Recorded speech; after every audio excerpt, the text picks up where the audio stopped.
आज की क्लास में हम डिस्कस करेंगे स्ट्रक्चर ऑफ ग्रेफाइट के बारे में। लास्ट क्लास में हमने पढ़ा था डायमंड का स्ट्रक्चर क्या होता है। जब आप ग्रेफाइट के स्ट्रक्चर को डिस्कस करोगे तो आपको समझ आएगा कि ग्रेफाइट के अंदर जो कार्बन होते हैं वो एक दूसरे के साथ बॉन्ड तो होते हैं, बट एक कार्बन का बॉन्ड जो होता है वो वीक होता है। यानी कि आप यहाँ पे सबसे पहले नोटिस करो तो आपको दिखेगा कि ये काफी डिफरेंट है एक तो डायमंड के स्ट्रक्चर से, क्योंकि यहाँ पे एक शीट लाइक स्ट्रक्चर है, ये सारे ऐसे लेयर्स बने हुए हैं, ठीक है। और इस लेयर में अगर आप किसी कार्बन को नोटिस करो, फॉर एग्जांपल इस कार्बन को नोटिस करो, तो ये कार्बन अगर मैं आपके लिए जूम करूं तो आपको यहाँ पे दिखेगा कि ये इससे तो बॉन्डेड है, इससे तो बॉन्डेड है, अंदर भी कहीं पे ये बॉन्डेड होगा इस तरफ, ठीक है, इस तरफ ये कहीं बॉन्डेड होगा, बट यहाँ पे ये बॉन्डेड नहीं है इस कार्बन के साथ। तो फिर आपको ये दिखेगा ये ब्लूइश स्ट्रक्चर क्या है, ब्लूइश लाइन क्या है। वेल ये एक weak van der Waals force से अटैच्ड है। अब ये weak van der Waals force होता क्या है, तो ये आप हायर क्लासेस में पढ़ोगे। बस आप इतना समझ लो कि यहाँ पे और यहाँ पे जो इंटरलिंकिंग हो रही है ये बहुत ही ज़्यादा वीक है, डायरेक्ट कोई इंटरलिंकिंग है नहीं इनका, ठीक है। इनका जो फोर्स ऑफ अट्रैक्शन है वो बहुत कमज़ोर है। बाकी आपस में इनकी जो लिंकिंग होती है वो नॉर्मल कोवेलेंट बॉन्ड जैसी होती है। तो आप यहाँ पे नोटिस करो कि ये नॉर्मल कोवेलेंट बॉन्ड ही है, ठीक है। और ये जो पर्पल वाले हैं ये सारे आपके कार्बन एटम हैं। तो तीन बातें यहाँ पे निकल के सामने आती है। एक तो ये कि एक लेयर जैसे होते हैं ऊपर, ठीक है।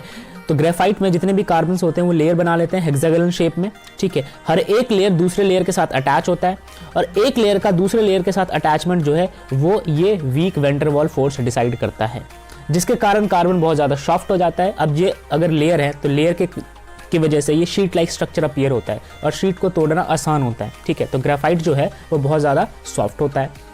दूसरा और सबसे इंपॉर्टेंट एस्पेक्ट कि ये जो कार्बन एटम है इसका जो इलेक्ट्रॉन होगा वो किसी के साथ डायरेक्ट अटैच तो है नहीं, ठीक है। और अगर आप इनका फोर्स ऑफ अट्रैक्शन देखो तो ये बहुत ज़्यादा वीक है, तो ये इलेक्ट्रॉन जो बहुत ईजिली निकल सकता है यहाँ से।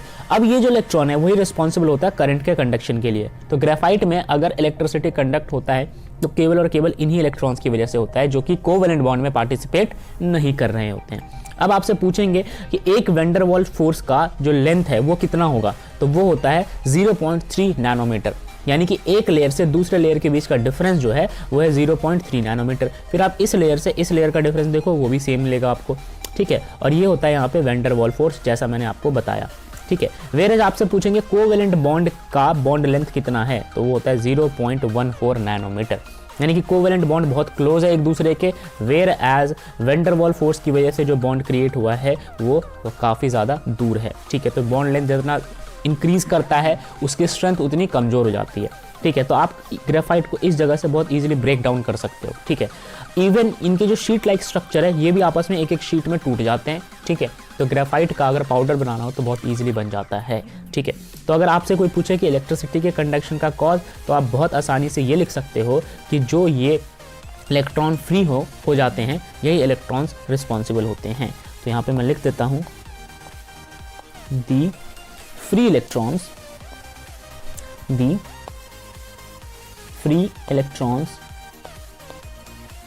इन दी ग्रेफाइट, इसको मैं इरेज कर देता हूं यहां से, which do not participate in the covalent bond formation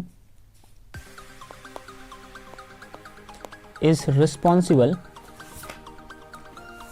for conduction of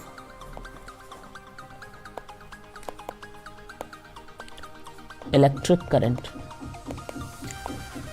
for conduction of electric current. तो ये है हमारा ग्रेफाइट का स्ट्रक्चर।